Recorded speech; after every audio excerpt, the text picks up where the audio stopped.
From one level to another. King, I'm talking about Isaiah 60 here.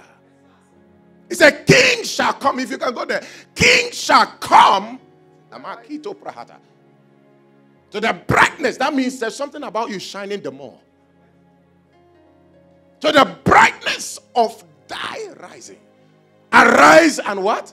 Shine. My dear, if you don't carry the word that has the life, that produces the light, how would you shine? You see, this arise and shine is not for empty people. Arise and shine. They shine, they shine, they shine, they shine, they shine, shine, shine. They look at you, nothing they happen. Which kind of shining be that one? We sing that song, right? People, they ask me, say, waiting, they make me. Sometimes when you look at the people singing that song, you can't see anything.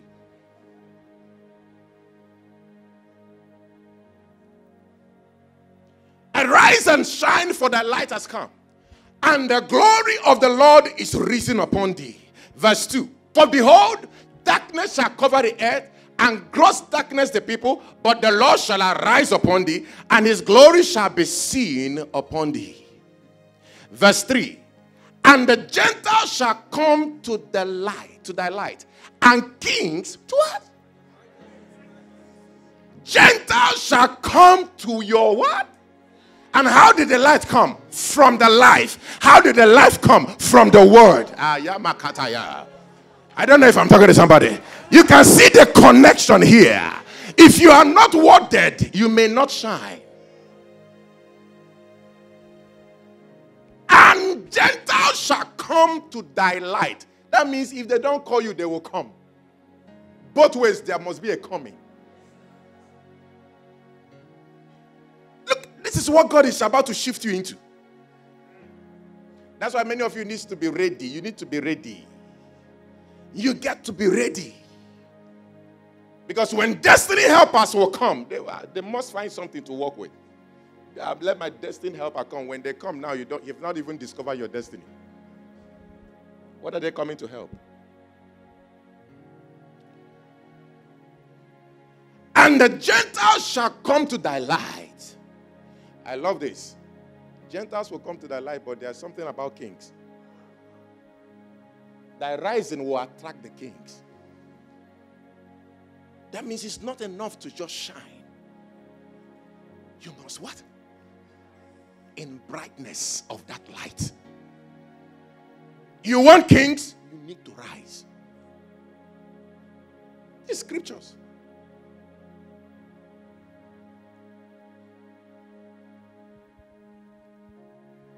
So you see, the key here is that we must now come in contact with the word of God. We must have an encounter with the life of the Spirit.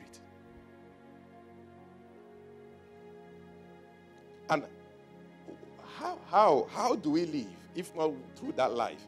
Look at what Jesus said in Matthew chapter 4 verse 4. Go to Matthew chapter 4 verse 4. Of course, we know this. We've read this place so many times.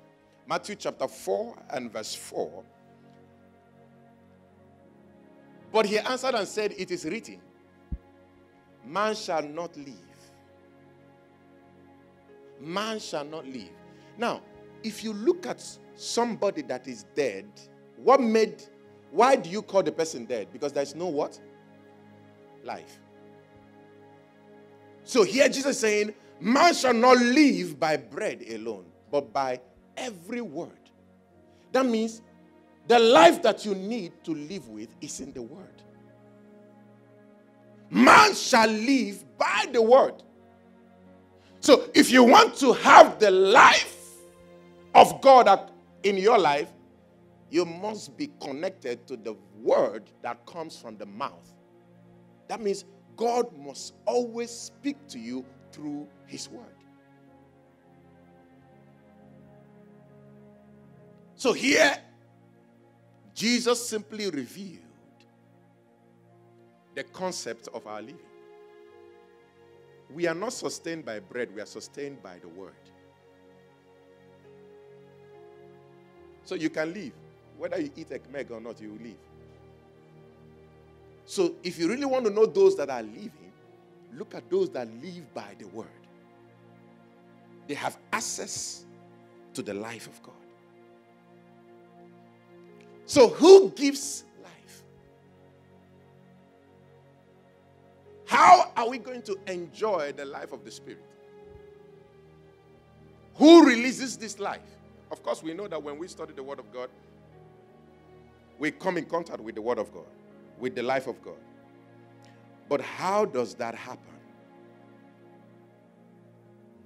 John chapter 6.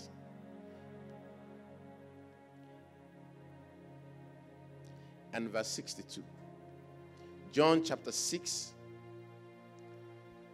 He said, what and if you shall see the Son of Man ascend up where he was before? Verse 63. It is the Spirit that quickeneth. I love some translation use the word, it is the Spirit that giveth life. It is the Spirit that quickeneth. Spirit that quickeneth. And I love what he said here. The flesh profited. The life of God will not come through your flesh, but through the Spirit. It is the Spirit that quickeneth. The flesh profited nothing. The words that I speak unto you, they are spirit. And they are. There is something about this. He said the word that I speak. He didn't say the words are spirit and life. He said the word that I speak. So the source of the word is important to what it carries. That's why he said, man shall live by every word that proceeded out of the mouth of God, not out of the mouth of the enemies. Don't live by the word of people, live by the word of God. It's so important that you know the source of the word that you listen to. He said, the word that I speak to you. That means whenever we hear, see, he said, the words that I speak to you, that means there must be a hearer. The words that I speak and you hear, they are spirit and they are life. So when God speaks to you, something happens. He speaks life. He speaks life. He releases the spirit of life. That's why the Bible says he sent his word and he healed them. Why? Because there is life in his word and there is spirit of life. I love how I put it. I think last Thursday I said the words that I speak to you, they are the spirit of life. And then so I know some people say, why didn't he just say the word I speak to you, they are spirit and life? Because if you understand the spirit, you know that he's the one that releases life. The word that I speak to you, they are spirit. So when you tell somebody, heal, the spirit and the life of God that is already at work in you will flow out of you. How do I know this? I think in Proverbs, go to Proverbs chapter 4 and verse 20. Proverbs 4 and verse 20. He said, my son, attend to my words and incline thy ear unto my saying. My son, this is an instruction. My son, attend to my words and incline thy ears to my saying. Verse 21. Let them not depart from thy eyes. Keep them where? In the midst of thy heart. There is a reason why you must keep it in the midst of your heart, not in your mind. Because the word of God may not make sense to your mind. Keep them in the midst of your heart. Why? Verse 22. For they are life to they that find them, and health to what? To their flesh. For they are life unto them that find them, and health. It didn't say and healing to their health. You know, the word of God is loaded with words for the babes and words for the mature. He said he sent his word and he healed them. That means divine intervention. But do you want elevation? Hide the word in your heart and it becomes health. That means when it's health, you can never be sick again. Health to all their flesh. That means when you carry the life of God in your flesh, it becomes health. That's why some of us don't fall sick anymore. 10 years, no sickness. It's not, listen, it's not a function of claiming, hey, I will never be sick. No, it's a function of the life of God at work in the flesh of man. If the same spirit that raised Jesus from the dead lives in you, the same spirit shall quicken your mortal body. That means shall give life to your mortal body. That means when the life of God is in your mortal body, that immortality, mortality is swallowed up. Because now another life is at work in you. This shift must be shift. Many of you will shift too. Today we will begin the day. You will count last whenever headache entered your head. Amen. I don't know if I'm talking to somebody. Amen. The sick cannot heal the sick. Physician, heal thyself. Hey, work on yourself first. You see, look at what the scripture said. I don't know about you, but when I study the scriptures, life. That's why sometimes when we read the word of God, it's like the thing is intoxicating. Because as we read it, we are connecting to more life. We are taking strides in the spirit. We are gaining ground in the spirit. We are taking places through the spirit, through the word at work. That's why I said it's not about a physy. You can do a physy, no problem. But let your physy be backed with something. Because that swag will be nonsense. For their life unto them that find them, and health. And health, not to some flesh. Health to all. That means your bone, your leg, your mouth, your this. And health. That means when you discover the word of life, the enemy will come with his sickness and will touch your skin. Something else will speak. Life. The life of God will speak. Now, how do I know this? Of course, I know this, that the word of the Spirit works in your flesh. If you go to 2 Corinthians chapter 3, go to 2 Corinthians chapter 3. Go to 2 Corinthians chapter 3, I think from verse 5. 2 Corinthians 3 from verse 5.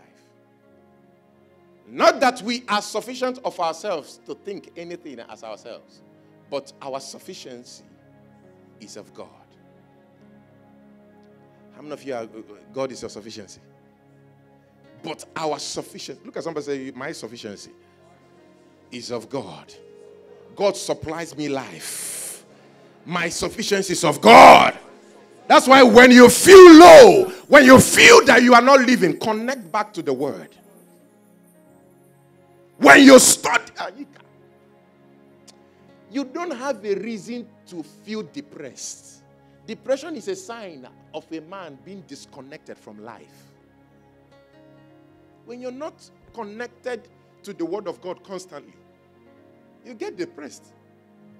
Oh, I don't know what is happening to me. Look at what is going on in my life. You allow situations to define your level of joy.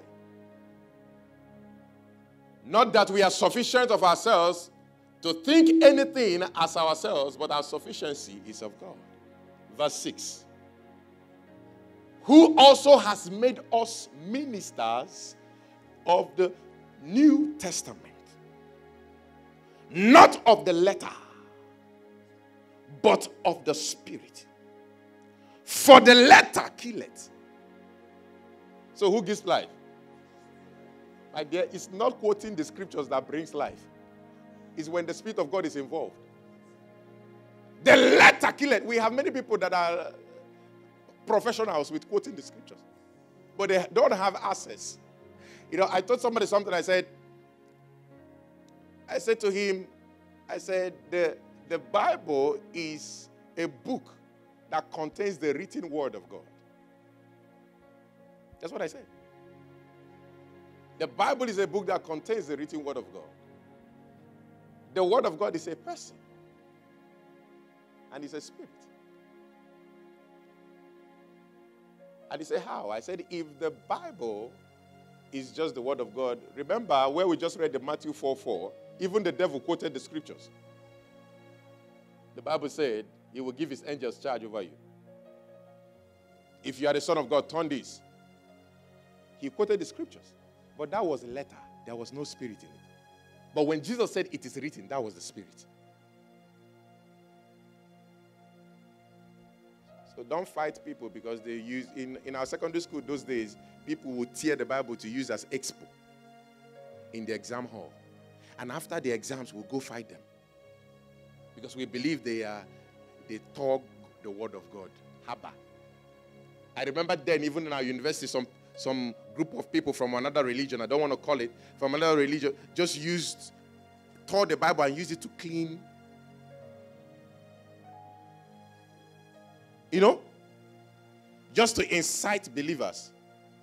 And you saw a lot of pastors, they were angry. I came to that meeting, I looked at them, I laughed.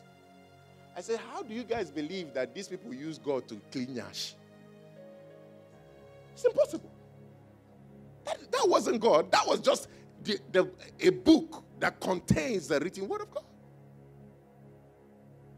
So you can imagine they were cleaning and the Holy Spirit said, hey, what is happening here? Hey, are you using me to clean? Abba. We are better than that.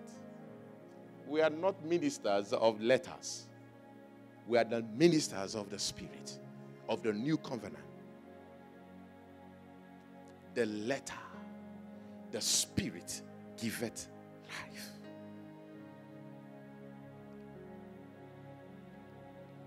So stay in contact with the Spirit of God. Stay in contact with the Spirit of God.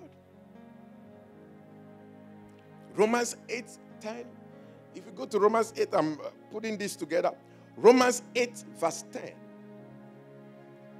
He said, if Christ be in you. Somebody says, Christ be in you. If Christ be in you, the body is dead because of sin. But what? The spirit. Now, do you see that they put that is in what? Not bracket. That thing is not bracket. That is parenthesis. If I'm right. About English scholars. So that means they would have said, and if Christ be in you, the body is dead because of sin, but the spirit life because of righteousness. But the spirit is life because of righteousness. Verse 11.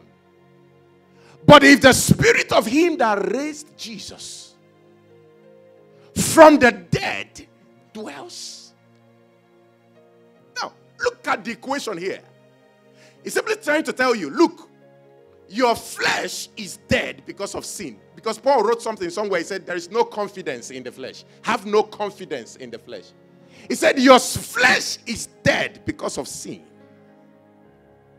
But your spirit is life. The spirit is life because of righteousness. But he did not abandon your body.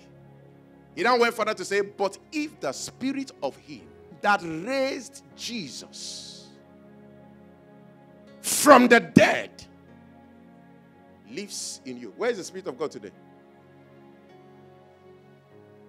The same Spirit shall what? But if the Spirit of him that raised up Jesus from the dead dwells in you, he that raised Christ from the dead shall also quicken your mortal bodies by his Spirit. So we can begin to understand what happens by the Spirit of God. So the Spirit of God takes the word and molds it into life, speaks the word to you, and releases the abundance of life to you. That is how we connect to the life.